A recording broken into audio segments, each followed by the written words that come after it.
Okay, everybody. So the stream is not working as my internet is basically going down perpetually. So I'm just going to do a recording on how to make butter tarts.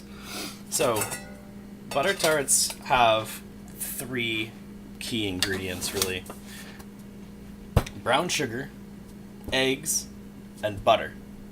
Other than that, it's just normal pie crust. I also add 2 tablespoons of heavy cream. So super easy to make. We just got our mixing bowl.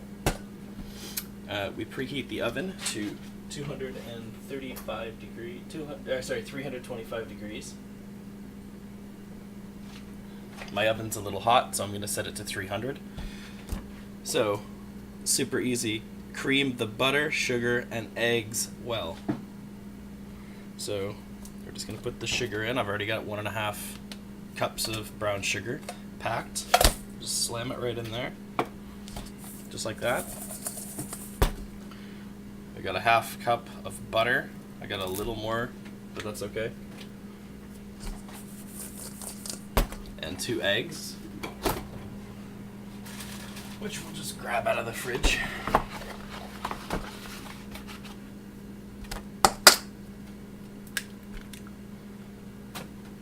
Pick out your shells because you're a terrible egg cracker.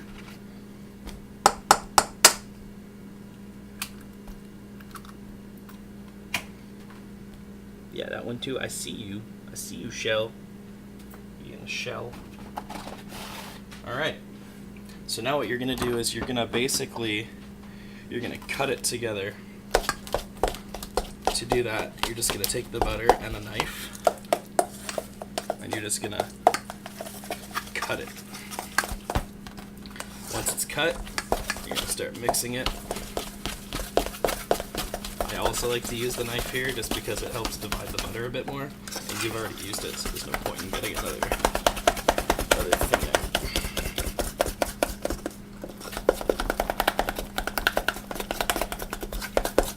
So key here is to make sure your butter is super soft. Mine's been left out for 2 days prior to this. I don't put my butter in the fridge, but I did try this recipe with butter straight from the grocery store, and even then, it was too much. It was too hard. It worked okay, but there were like little lumps of butter in it. Alright, so you want it to be about like peanut butter dough consistency. Like peanut butter cookie dough, I mean.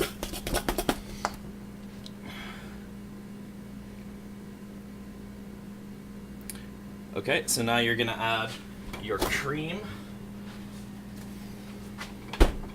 So you're supposed to be using whipping cream, but you can also technically use Eagle brand cream if you've got it, like the stuff that you'd use in baking. Any thick cream will do. You need 2 tablespoons. Just bam, right in there. Continue mixing. Oops, I made a mess. I'll just add a little more.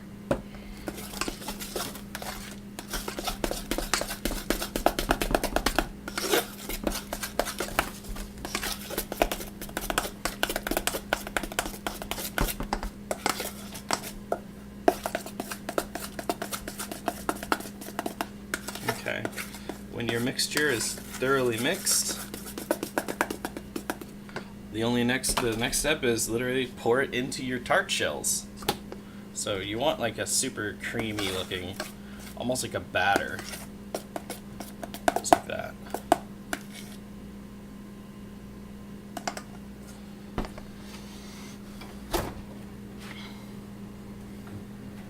So I've already got my tart shells ready. For the simplicity of the video, I'm using pre-made tart shells that you can get readily available in any grocery store.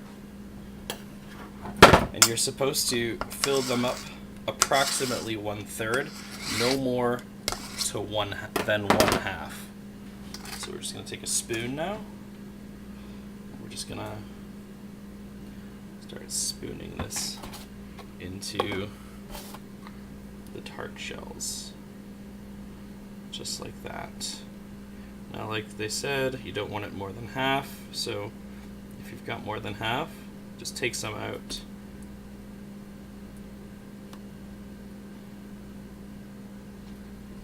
You don't need a full tablespoon of batter.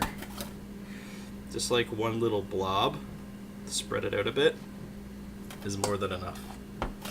This recipe does 32-inch tart shells.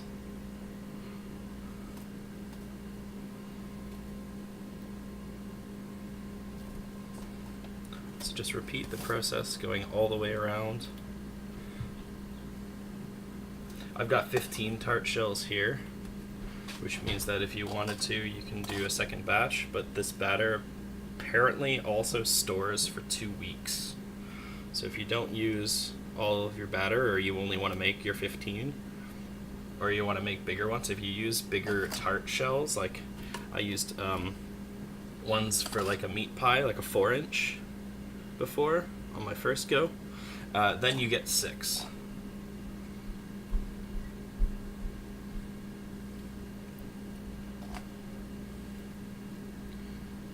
So you just repeat the process.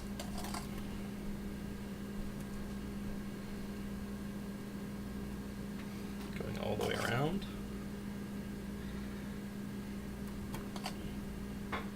You can fill them a bit higher if you want. They say not to fill it more than half, but what that means is that you're going to get a little overflow. If you want a really full butter tart, you can put it higher than half. But there's a chance that you will get a messier butter tart. Now, that being said, it's still going to be delicious. It's just not going to be as visually appealing. Much like me. Delicious, but not visually appealing. Alright, so we've got our butter tarts basically full now. I'll top up a couple more, a bit more, just to balance it all out. This one here maybe. Alright, so we look good. Alright. So now we've got 15 full butter tarts. This is a super quick recipe. It's got a 20-minute bake time. But as you can see, that only took 7 minutes to prepare. So this is now going to go in the oven for 20 minutes.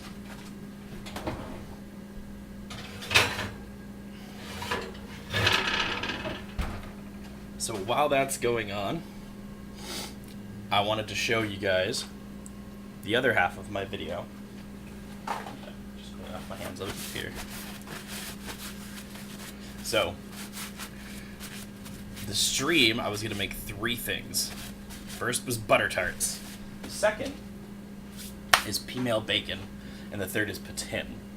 Now, I can't make the poutine right now, because my oven is currently being used by the butter tarts, and I planned on doing a big old explanatory stream on poutine and PEAMEAL bacon and the differences between PEAMEAL bacon and normal bacon, and why PEAMEAL bacon isn't Canadian bacon, and it's not really bacon, it's just cured pork. But anyways, I'll show you the product either way.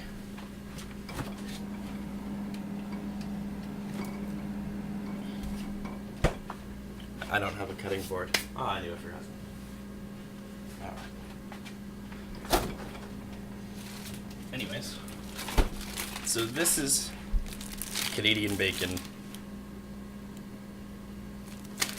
It's what we call PEAMEAL bacon. It's also called cured pork. It is essentially a pork loin with a heavy fat layer that's got cornmeal breaded on all around the sides of the fat. It gets sliced into thick slices and then fried. So what I'm going to do is I'm going to find a cutting board, because I'm not a monster, and then we are going to slice them up.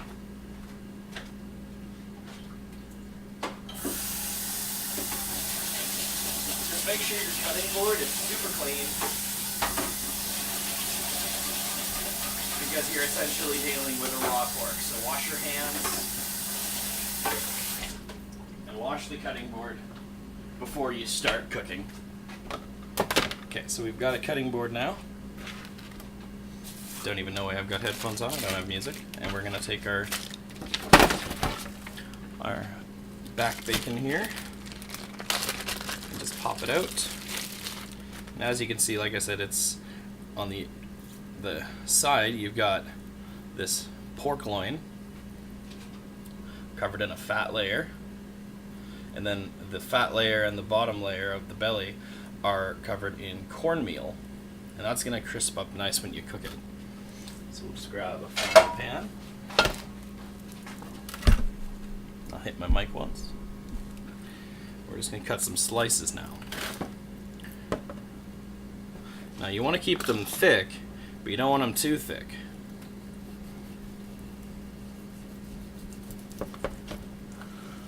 That's perfect. You want it about 3 millimeters thick, 5 millimeters thick at most. Any thicker than that, you're basically just going to get a pork chop that's super salty, which, you know, is awesome in its own right. But this is about your goal. You want it. This is a thick cut.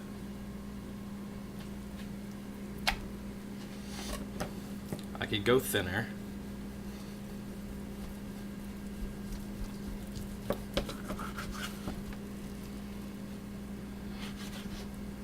This is about what you'd get in a restaurant. Just really thin. Almost the thickness of normal bacon. And then there's about where I like it, which is sort of in the middle of that. Which is like the 3 mil. It's like this one's a little thick on the side. But yeah, so we've got a bunch of PEAMEAL bacon slices there. It's all up. Now what I'm going to do is I'm going to grab a hamburger patty, and we're just going to make up some PEAMEAL bacon and a hamburger, because PEAMEAL bacon on a hamburger is delicious.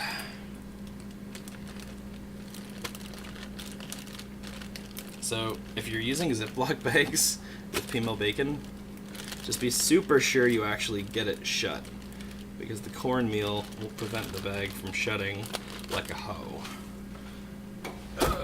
Also be careful with the touch, because it's gonna make a mess. I'm gonna wash my hands again before we start.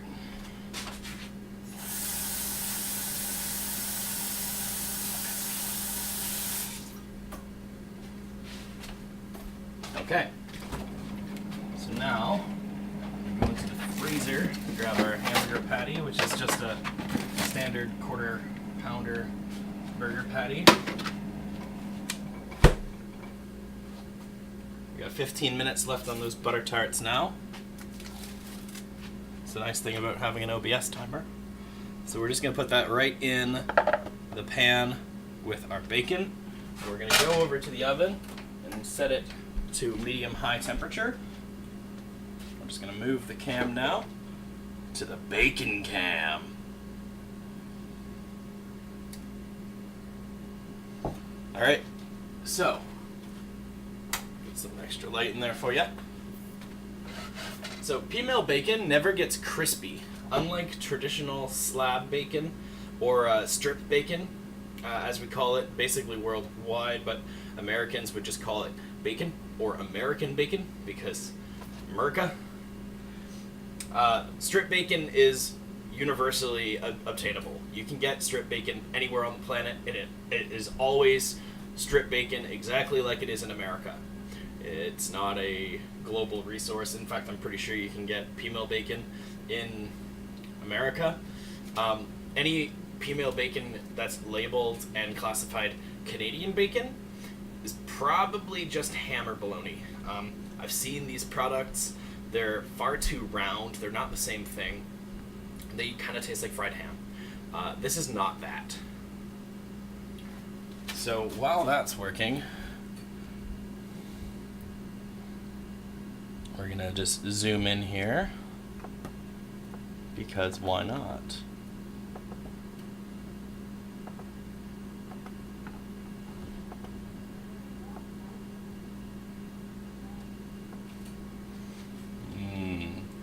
Bacon cam.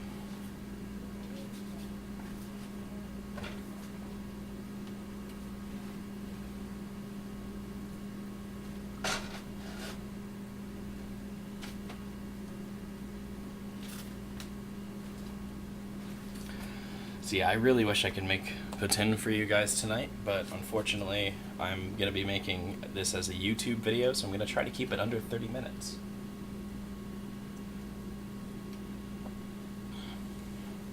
That being said, while this is cooking, I will explain poutine to you. So poutine, when I make it, I like to use Cavendish French fries.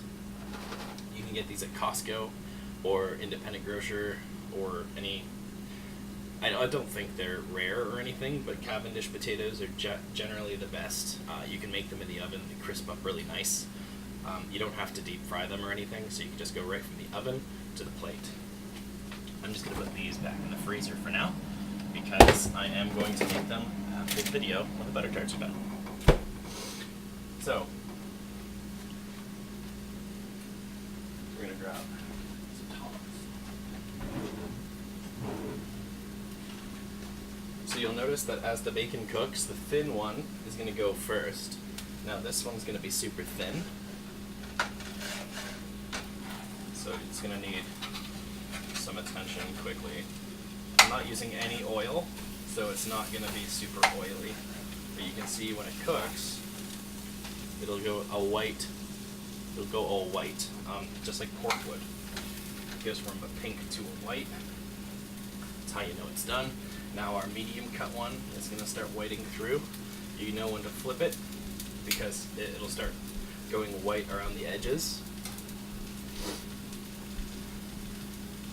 So this one's only going to take a couple minutes.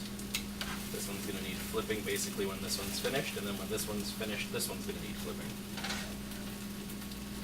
Now I want some cheese on my burger, so while this is going on, I'm going to grab some pepper jack. Bam! We're just going to put some slices of that down.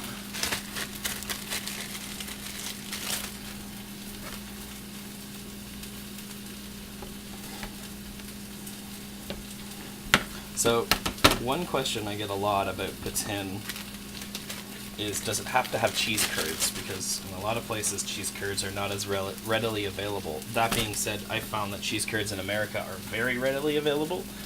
You can find them at health food stores. They're a big low-carb kick thing. I've known a lot of American friends to eat them. Those cheese curds that you eat, non-breaded, non-fried, are perfectly usable in poutine. Fuck you, Red Robin. Stop deep frying your curds for your poutine. Yeah, you heard me, Chicago.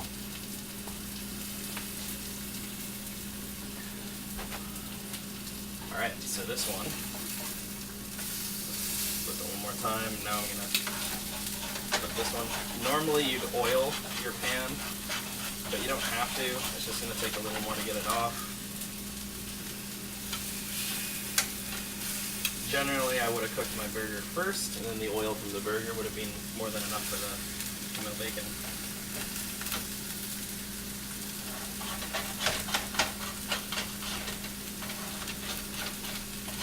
We're just going to ease it off with the tongs.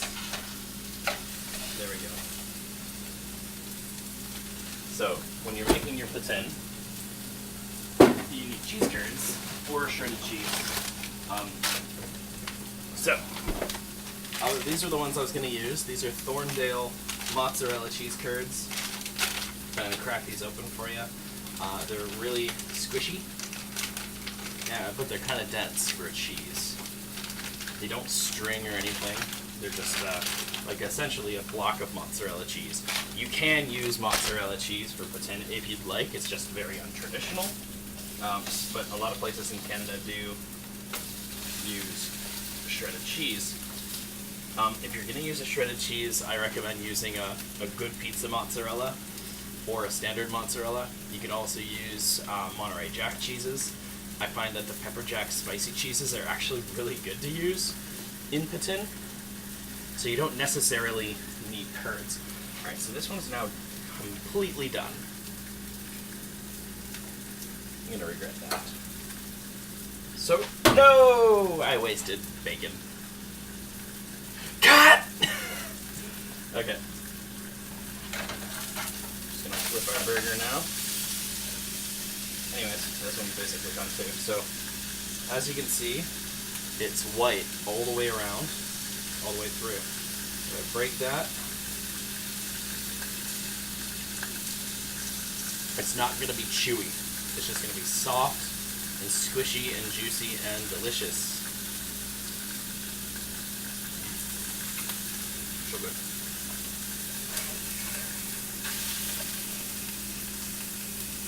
So this one we're just going to save here and just eat.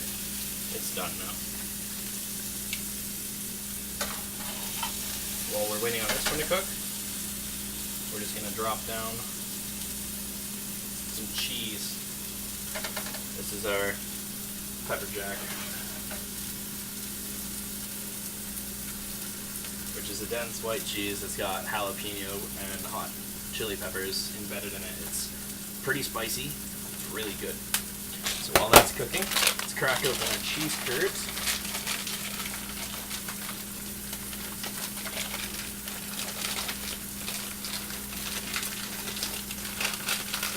So to take one out, this is a good one. Like I said, they're just clumpy balls of mozzarella type cheese. You rip them, they don't string, they just clump. You can squish them, they're really squishy. And if you squeeze them, they'll break apart, but they'll stay sort of together, they'll just flake apart.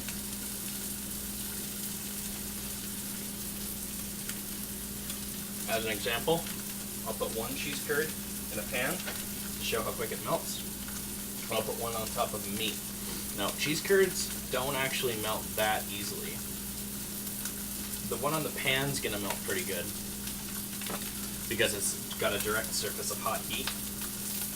As you can see, it's already starting to go. But this one is gonna stay dense because it's not got that direct flame on it. So now that it's a little melty, squeeze it, you see it's still spongy in the middle. It's fucking delicious though. This stream and all of Canada Day is brought to you by Tim Hortons Coffee. It really isn't. The coffee is fucking delicious.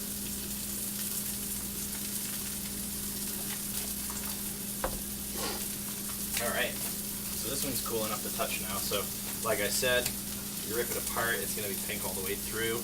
You can see it's fleshy, just like if you were to take a thin pork chop, but this is being cured, so it's super salty.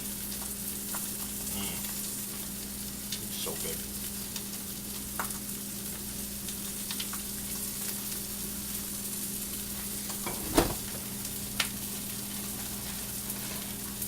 Just gonna grab a bun now for our burger. I like to warm up my bun, so I'm just gonna toss it in the microwave for 20 seconds.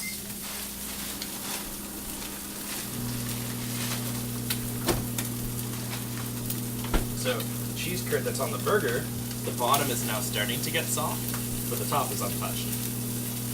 That's because cheese curds are a thick mozzarella, but they're also more dense, and they're not stringy, so they're gonna have a higher melting point. But when they melt, it goes to like this nice drizzly awesomeness. All right, take our tongs, move our bacon directly on top of our burger. We're also going to check the bottom of our burger, which is looking good. Now that we've got that going, it's basically cooked, so we're going to turn off the heat, pan it, and move it off the heat. Oh, we'll keep it on the heat source for a little bit. Nah, we'll move it on. Doesn't really matter. It depends on how fast you want to melt it. I'm going to eat the rest of this bacon. Ah, so good.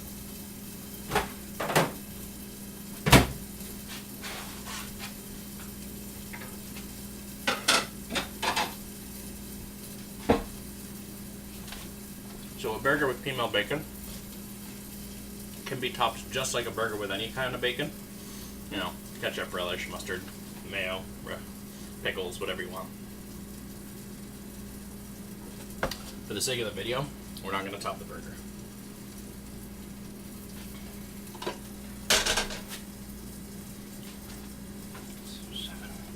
Alright, so we've got 3 minutes on our butter tarts. I'm just going to check them, make sure they're not burning. So you can put the butter tarts on any tray or a muffin, put them directly in a muffin tray. is also recommended, but in my case, I got them in the little aluminum tart trays. And then that is actually sitting on a pizza block. The pizza block is just going to be used to hold and distribute the heat at the bottom to make sure that that bottom of the butter tart is cooked but not burnt. If you have it just on the elements, like on the rack, it's going to take a lot of direct heat. It's going to burn. I'd recommend putting it on a cookie sheet, but sometimes even a cookie sheet isn't enough. Now, it does have a very low bake temperature of 325, so this isn't a huge issue, but it can burn really easily. That brown sugar mix can definitely darken really quick. Alright, so this is probably melted and fucking delicious. Now look at this. So good. Where'd I put my tongs? Where'd I put my tongs? Oh, down here. Alright, so we're just gonna get this burger on the bun now. Look at that. This awesome melty burger with a big slab of bacon on it. This one is going to be done with, it could be done with anything. Usually I'll do like a Dijon mustard and a mayo and a relish, but I think this time, actually that sounds really fucking good. So we're just going to grab a little bit of Dijon mustard. Listen to those awesome sounds. I'm going to grab a little bit of mayo.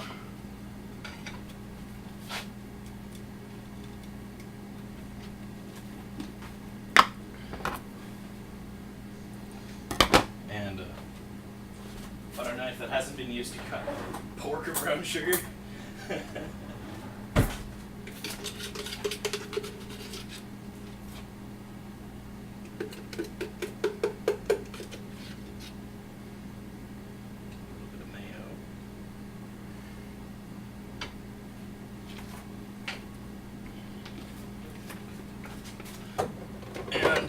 Little bit of relish.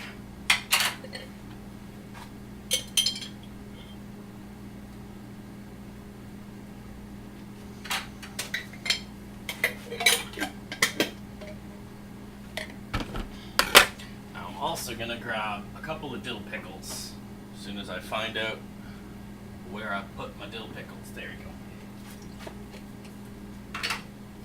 So here's an interesting tip. When you've got your pickles, try not to have any juice on the pickle. Just like run it down with your fingers. Reason being is burgers are really oily, and PEAMEAL bacon is not necessarily oily, but it's very juicy. It will produce a lot of water. That'll mix with the oil of the burger and make it quite slippery. And just to finish it off, maybe I'll just put, no, I was going to put ketchup, but fuck it. Just like that. And there you go.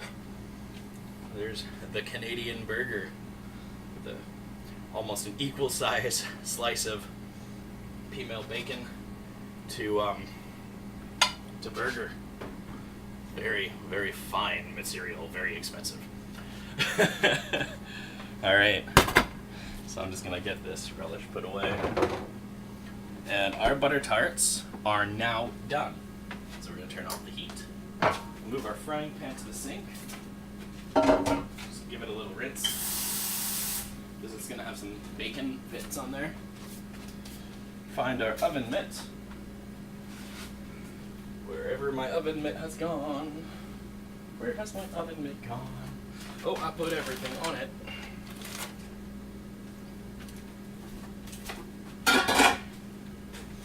Moment of truth, guys. Get our cheese curds out of here. We're actually not going to turn it off. We're going to up the temperature to 400. Alright, so as you can see, the butter tarts turned out magnificently. They've puffed up, but it's still very soft. If I move those, you can see the tops moving. They're going to start compressing now. They should sit just under the lip. You can see some puffed up more. Those are the ones that we filled. So that's just gonna cool now. While that's cooling, we're gonna grab our French fries, or our tin. Cavendish French fries take about a half an hour. So 15 flipping 15. But there you go, there's butter tarts, guys. So they're gonna cool, and then I'm gonna get some photos on Instagram because I'm a fucking yuppie. But here, I'll get you a close-up. Being careful not to spill this, because if you spill this, you will fucking need a hospital. It is literally molten sugar right now, and if you get this on, it is not coming off. So there you go, guys. That's butter tarts. Pictures on Instagram soon.